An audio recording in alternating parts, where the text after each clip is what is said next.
Hey guys, so today I'm going to do a cooking video. I'm going to share with you all how to make mashed potatoes. That's something that a lot of us already know how to do, but it's also something that a lot of us don't know how to do. And it's wonderful comfort food. So I thought I would just show you how I make my mashed potatoes. There's a lot of different ways to make mashed potatoes, and a lot of people do it different ways, but I'm just going to show you how I do it, how I remember seeing my grandma do it, my mom, and let's get started. First of all, we're going to peel our potatoes. I will turn the camera down so that you can watch what I'm doing. I have some potatoes here. How many potatoes would depend on how many people you'll be cooking for.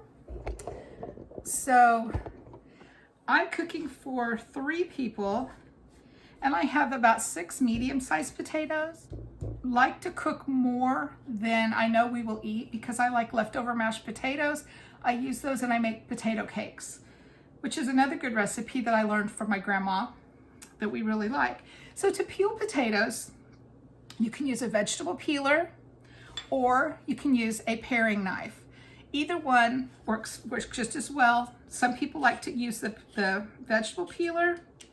It takes off then, just takes just a little bit of the peeling. Sometimes I guess I get a little impatient with the peeler. To me, it feels a little awkward. And I don't know why. My mom uses a vegetable peeler to peel potatoes.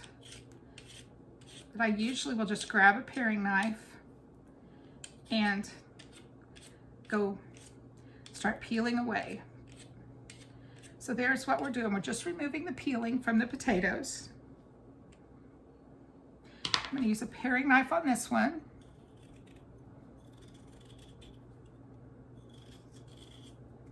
This one has a bad spot, so I'm having to cut out quite a bit. I have trouble with potatoes right now. I cannot get fresh potatoes. When I buy potatoes, I almost always have at least one, sometimes several in a bag that are not good. So that's kind of frustrating. I don't know what that's all about. And onions, same thing with onions. I'm having trouble buying onions. They just don't last very well. Don't stay fresh. Okay, and there's a potato peeled with a paring knife.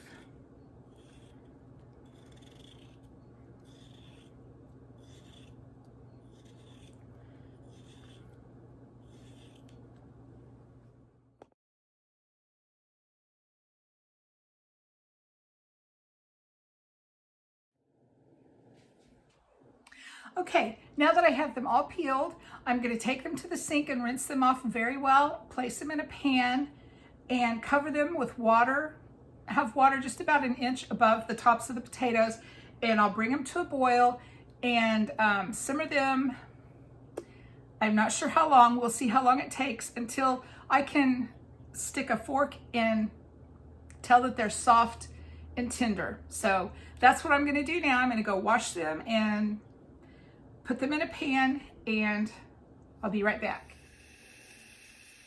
Okay guys, I forgot to mention, I washed them and then I cut them into chunks. I cut each potato into fourths. My potatoes were small, so you might need to cut more than fourths if your potatoes are larger, but that's about the size that I cut my potatoes in.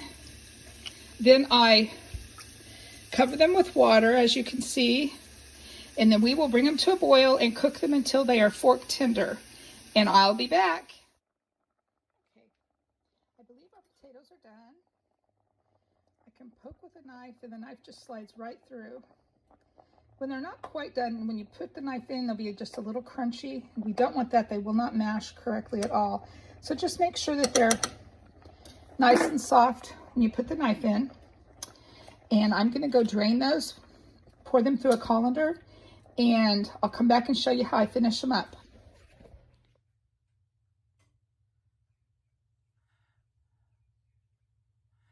Okay, so I've drained my potatoes.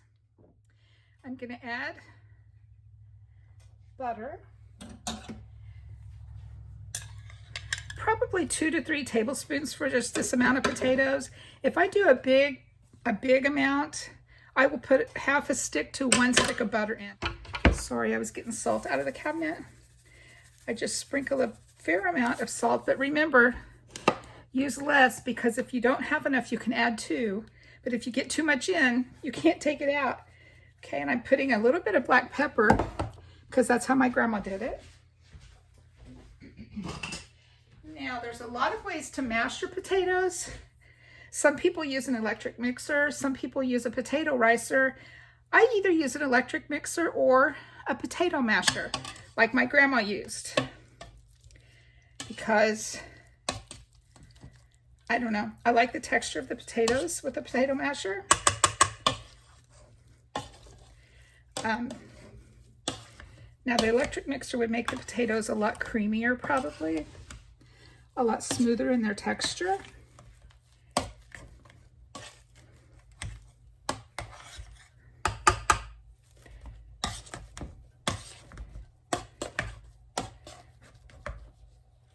Okay, so they're mashed, but not quite ready yet. Now we have to add milk.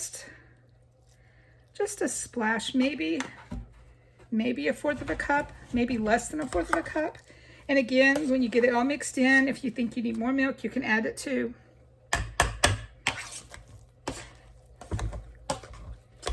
All right. I hope you guys that haven't been brave enough to try mashed potatoes yet, I hope that you will have fun making mashed potatoes for your family, because they're really not that hard. Okay, I will get a spoon, get these stirred up, and off to the table with them. Thanks for watching, guys. I'll talk to you later.